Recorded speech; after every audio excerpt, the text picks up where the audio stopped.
Сайн байцгаана үзэгчдээ. Улаанбаатар хотын хан уул дүүрэг зайсан цоогоос энэ нэвтрүүлгийг бэлдэж байна. Улсын хурлын гишүүдийг сонгуулийн сурчлагын ажил хийдэг үзэж байгаа. За бид өмнө нь одоо сонгогдож байсан гишүүд маань юу хийж амжуулсан, цаашид юу хийж чадах вэ гэдгийг тань мэдэх нь бол сонгогчдын үүдхийн чухал ажил бүртээ ийм одоо ажил хийж явагдаж байна. Тэгэхээр бид өмнө улсын хурлын гишүүн болтын батлан хамгаалахын сайдаар ажиллаж исэн үеийн тухай бас нэвтрүүлэг бэлдэж байсан. За энэ удаа бид яг гишүүнийхээ хувьд юу хийж амжуулваа гэдгийг тодруулж ярилцъя гэж энэ нэвтрүүлгийг бэлдэж байна.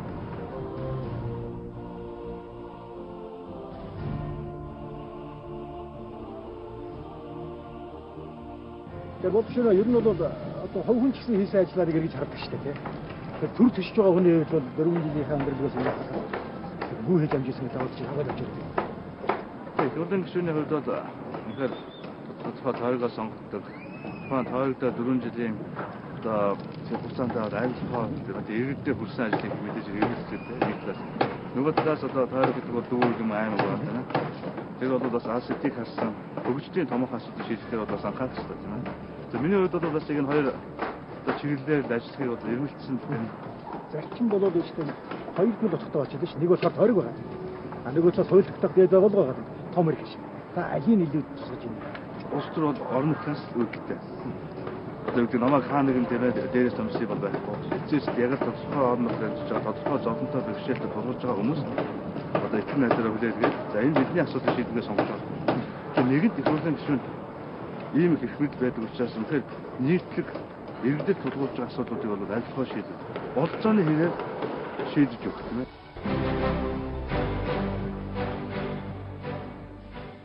Их хурлын гишүүний ажлаа аваад удаагүй байсан Лувсан Мандангийн болд иргэдийн хэрэгцээ шаардлагад тулгуурлан жижиг дунд бизнес эрхлэгчдэд зээл олгохын зэрэгцээ томоохон ажил хийсний нэг нь иргэний танхим байгуулах явдал байлаа.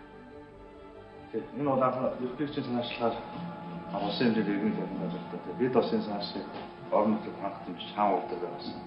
Заавал баталгаа модалтай байсан. Иргэний танхимын гол утга учир бол ингээд үндсэн хуулийг хэрэгжүүлэх том арга нийслэл төр засгийн эрх аль түмний мэдэлж байна. Ард түмэн өнөөдөр энэ эрхээ яаж хэрэгжүүлэхэд 4 жил нэг сонгуульд оролцдог. Тэгээд сонгогдсон их хурал эрдэнэ төлөөлөгчдийн хооронд нэгэ тасраад тэндэл юм ярьдаг, тэндэл юм шийддэг.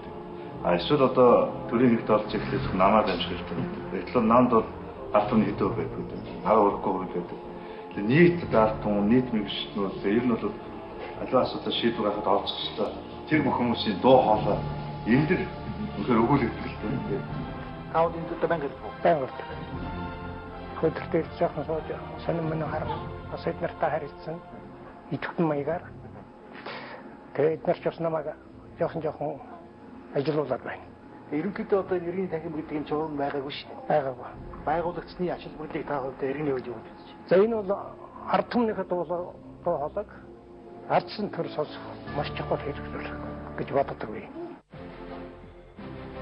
Сан бодлоо илэрхийлэх, төрийн шийдвэрт одоо нөлөөлөх, зэмлэлгаагаа танилцуул. Ер нь бол их бүтээлч сан бодлоо солилцох, эргээд энэ төрийн шийдвэрт хүрэх арга замаа олоход ийм л үйл ажиллагаа болдог л да. Энэ танхим байгуулагдсанараа манай энд одоо Баханга дүүрэг хөгжүүлэх зорилготой тийм залуучуудын клуб байгуулагдсан байгаа. За энэ танхимыг бол бас Багнуур дүүрэгт байгуулж өгсөн. За ингэснээр бол манай дүүргийн иргэдийн одоо төрийн байгууллагын үйл ажиллагаанд оролцох, идэх оролцоог нэмэгдүүлэх тал дээр бас том ач холбогдол өгөх ажил болсон гэж үздэг. Энэ танхимтай ямар нэг байдлаар холбогдов? Өөрөөр үйл ажиллагаа. Одоо шууд хоолууд нь л да болж байгаа сэдвүүд тийм ээ. Хэлцүүлгүүд тэр бүтэнд оролцдог, тэр бүтэхийн үр дүнг танилцуулдаг тийм ээ. Тэр нь айлхаар олон иргэд мэрэгчлэн иргэдэд ер нь тэгэл санагсан жирийн иргэн хэн боловч тийм ээ өнөөдөр энэ танхимын үйл ажиллагаа нээлттэй.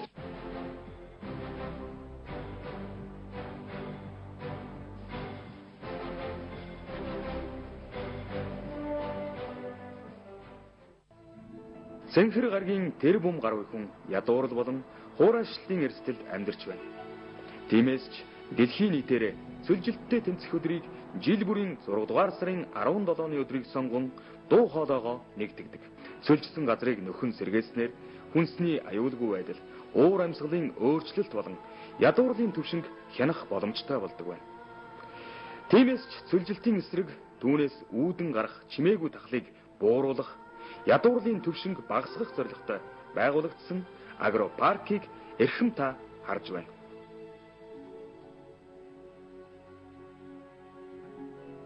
Манайх нийт 15 га талбайтай түүн дотор 2000 м2 хүлэмжтэй дийл талбайдаа төмс хүнсний ногоо тариалж байгаа.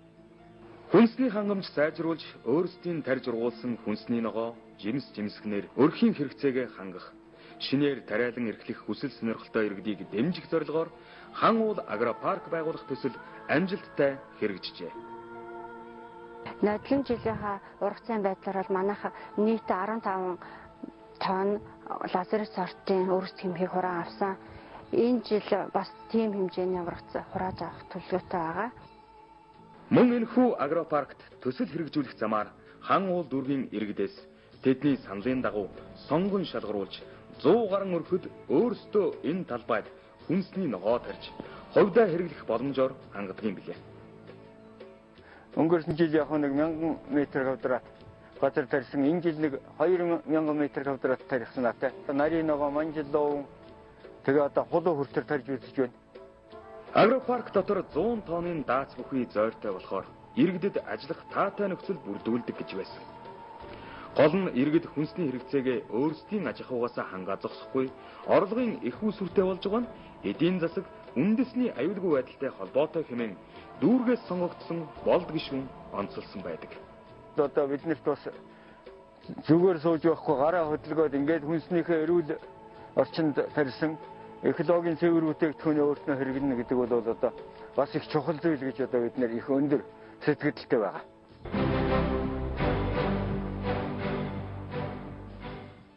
Өмнө нь Яарамгийн худалдан авагчид хүнсний бүтээгдэхүүнээ цуглуулах гэж наад тал нь хар хорин зах орох хэрэг гардаг байжээ. Унааны зардлаас аваад олон асуудал гардаг байсан нь дамжиггүй. Ард түмэнтэйгээ ойр байж тэдний хүсэл сонирхлыг тэргүүнд тавьдаг их хурлын гишүүн үүнийг анхааралд авч хан уулчуудаа цоо шинэ худалдааны төв барьж байгуулж өгсөн. Өнгөрсөн жил нээлттэй хийсэн Яармаг худалдаа үйлчлэгээний төв нь 850 м талбай, 60 лангуу бүхий орчин үеийн стандартад нийцсэн төв болжээ. Урд нь болохоор нэг хувийн байгууллагад ажилладаг байсан. Ажлаасаа гараад энэ одоо яг хувийн бизнес эрхлэхээр орчтой өөр хандлагыг сайжруулах. За сайн байна. За яаж харьцаанаа амжилттай явах. Боломжийн түрээсээ төлөөд боломжийн төлөө яг одоо гэнэ.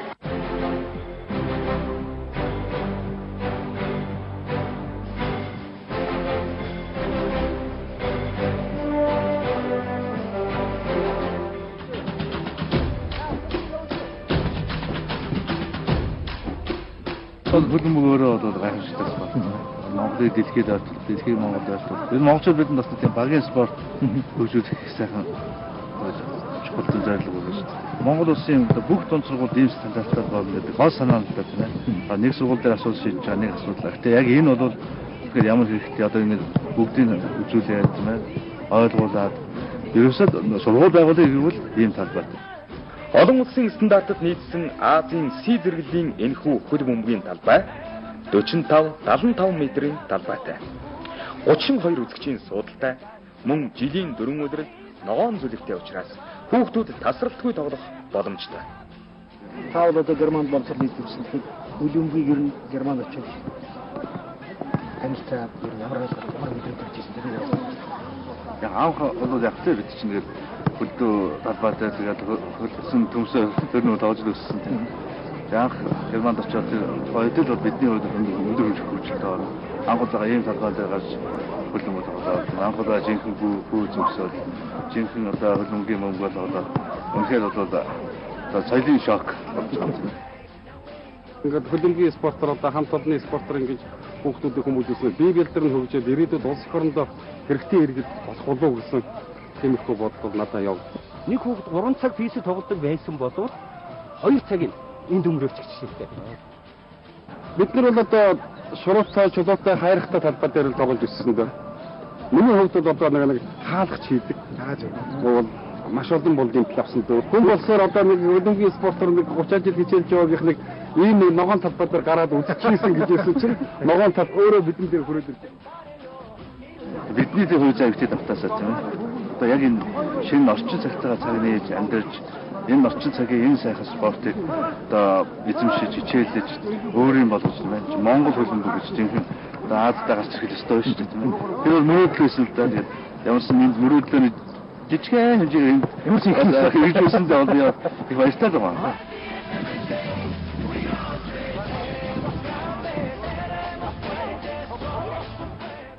Шинэ ярмаг клубын дэргэдээ 200 гаруй хүүхэдтэй 3 ээж болон хичээлдэг байна. Хүүхдүүд өмнө нь багийн тоглолт гэж огт мэддэггүй байсан бол одоо ямарваа нэг бүтээлч ажил хийхдээ ч багаараа орж амжилт байгуулах тэмүүлэлтэй болсон байна.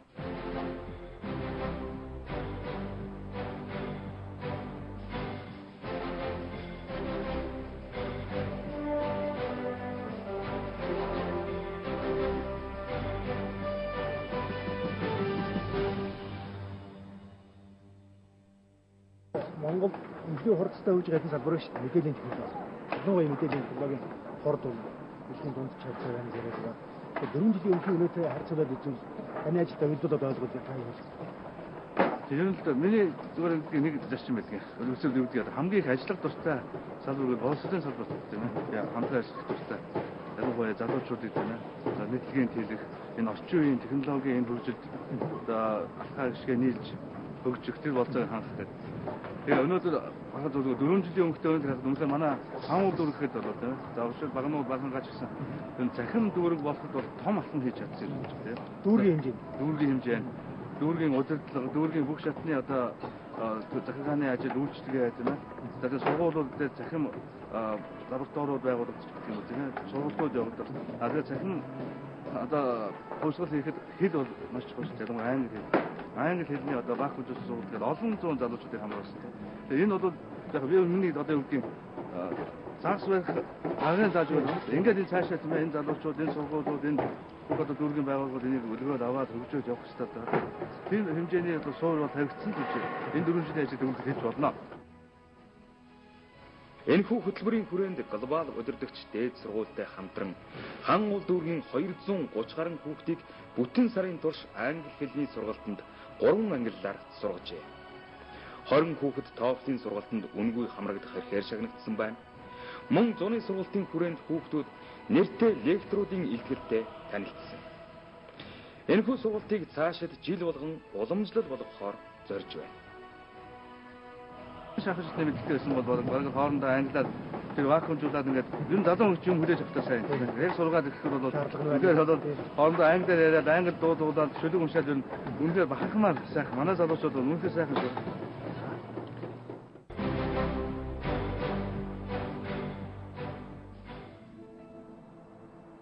Үзэгч таны харж байгаа энэ байшин өмнө нь ашиглалтаас гарсан эзэнгүй байжээ. Үүнийг анзаарч харсан гишүүн болд Багханга дүүргийн ахмадуудын дунд нэн шаардлагатай байгаа совлил болгон засварлах санаа төрсөн гэдэг. Тэр даруйда Багхангаан бие төлөөлөгчөөрөө дамжуулан барилгын ажлыг эхлүүлсэн байна. За Багханга дүүрэг нэг 220 гаруй ахмадуудтай.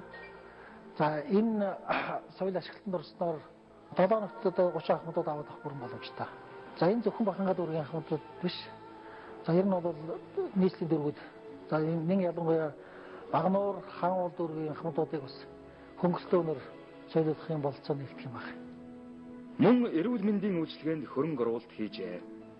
Хаан уул эрүүл мэндийн нэгдэлд түргэн тусламжийн автомашин 3, мөн 4D онцлогооны аппарат, эхо зүрхний цахилгаан бичлэгийн аппарат, биохимийн шинжилгээний анализатор, эмнэлгийн зориултын ор зэрэг 200 сая төгрөгийн үн өрдөг өвхий тоног төхөөрөмж шийдвэрлэн өгсөн байна. Одоо нийслэл бол ялангуяа хан уул дүүрэг ханцлагтай шүү дээ. Хоёр алс гэсэн дүүрэг байдаг. Багнуур дүүрэг. Багнуур дээр одоо ер нь яг та тэр нэг хэлсэн шүү дээ. Ерөөсөө гоёноор хаваах юм шиг. Багнуур дээр яг юу хийсэн бэ? Тийм. Багнуур дээр яг засгийн газрын орж ажиллаад засгийн газрын төвшин дээр бол үнэхээр Багнуур дүүрэгт энэ оюутны хотгоо байгуулах шийдвэрийг гаргуулж чадсан. Энэ бол өөрөө дүүргийн хөгжил алсаа харсан маш том шинжилгээ. Энд бол үнэхээр боловсрол, аж үйлдвэр, эрдэм шинжилгээ тийм ээ. Энэ бүгдийг багтаасаа томоохон оюуны чадамжтай том ирээдүйн хот хөгжих ёсол үүсэж байна. Мөн Багнуур дүүргийн эрүүл мэндийн нэгдэлд түргэн тусламжийн машин хүлээлгэн өгсөн нь Эмч болоод тухайн бүсийн оршин суугчдын талархлыг ихэд хүлээжээ. Багнуур дүүргийн нийгмийн хөгжлийн салбарын одоо дэмжих ялангуяа түн дотроо одоо эрүүл мэнд боловсролын үйлчлэгийг дэмжих чиглэл дээр бол нэлээд их хөрөнгө оруулалтуудын асуудлыг шийдвэрлсэн юм. Томоохон хаачнуудыг хийж гүйцэтгэсэн байж байгаа. Багнуур нэг тодорхой одоо сэтгэл хангалуун байгаа нэг зүйл бол энэ жил нэг 100 хүүхдийн цэцэрлэгийн төсөв батлуулж чадсан. Энэ бол одоо төрлийн гишүүд энэ бол нэлээд хөшөлбөр гал цэцэрлэг зөвшөөрсөн тийм ээ. Тэрэнд бол их сэтгэл хангалуун байдаг. Тэр нь бол энэ мэтчтэн одоо дэмжлэг үзүүлэх тал дээр бол яг анхаарч ирсэн. Мэдээж хүн бол тийм ээ хангалттай тийм ээ. Энэ бол одоо бүрэн сэтгэл одоо нийцэг янз бүрийн бод байдаг. Гэхдээ бол өөрийнхөө зүгээс бол чадчих нэгээр л ажиллах хичээсэн юм уу да. Дүүргийн засаг даргын хамгийн газар их хурлын гишүүн болд санаачлан энэ дөрвөн төрлийн ийм машиныг өгсөнд баярлалаа гэж хэлж байна. Энэ хамаа дүүргийн 10 сар хол үлдэх шүү дээ. Энд бол ингээд харахад юм хөвчлэн баар байна. Харин тийм монголчуудын бас эмгэнлөө шүү дээ. Залуучууд ороод чөлөөт цааныг хатвал байдаг. харин тийм. Тэгэл нэг барихаар л одоо харигдсан цогцоороос хундаа юу гэдгийг хөгжим. Энэ одоо хууч номоос байсан шүү дээ. Энэ залуучуудын соёлын төв гэж одоо шин байгууламж. Одоо зүгсээ тийм яа. Ер нь ажил явж байгаа юм биш. Засвар явж байгаа.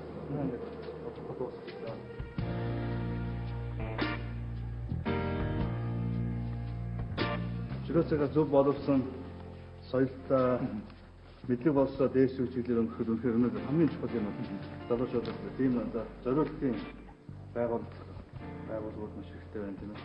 Энд нэг зүйл анзаарч хэлдэг. Ер нь бол бас баруун өндөр хөгжлийн орнууд бол номон санхэр зүгээр ганцхан ном байдаггүй. Уншихын дахимдаа уулзалт өрөөтэй хүүхдийн тоглоомын газар маш их залуу эцэг чөлөөтэй хүүхдтэй гэж болж байгаа. Тэг ер нь чөлөөцөө гэж өөрөө хийж мөрөө ойлголт тийм ээ. Суучин бол за номын санд бол ном уншдаг тийм ээ. За спортын тэнцвэртэй спорт хийдэг юм ингэж нэмийг явцсан байдаг. Одоо энэ төрөл ер нь бүхэл төрлийн тийм ээ. Оюуны спорт хөгжүүлж болно. За тэгээд цахим ертөнцөөр аялах, ярилцлагууд хийх маш их арихгүй. Тэгээд залуучууд чөлөөцгөө зөв өнгөрүүлдэг. Газар нэгээр эмчилнэ гэж. Тэр яг одоо манай энэ төргийн одоо жинхэнэ хуан төвлөрсөн маш олон залуучуудтай. Тэгээд орчин тойронд нөхөр одоо чөлөөцгөө зөв өнгөрөө гэхлээр өөрийгөө хөгжүүлэх, улстай хэрэгтэй хүн бол гэхлээр дутмаг байгаад шүү дээ.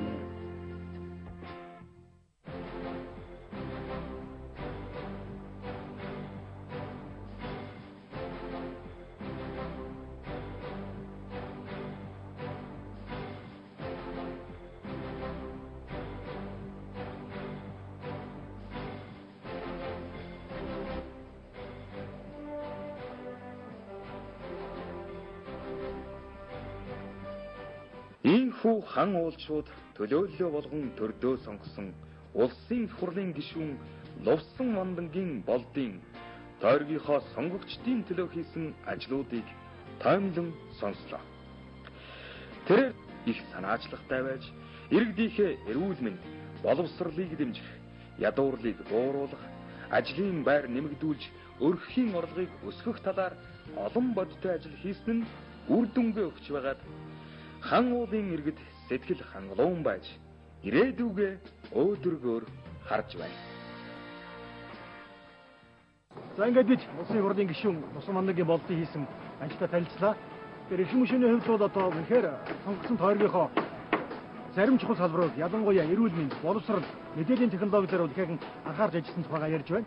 Ер нь бол Монгол улсын энэ дэд үтэц хүмүүсийн боловсрол мэдлэг гэдэг бол юунаас чөлөөж чухал гэдгийг манай үзэгчид санаалгаж байгаа. Ингээд хан уул дүүргээс арчсан намаас намын нэрийнөөс нэр дэвшиж байгаа Лувсан Мандангийн болдын өнгөрсөн 4 жил хийсэн үйлс танилцсан үзэгчдээ баярлалаа.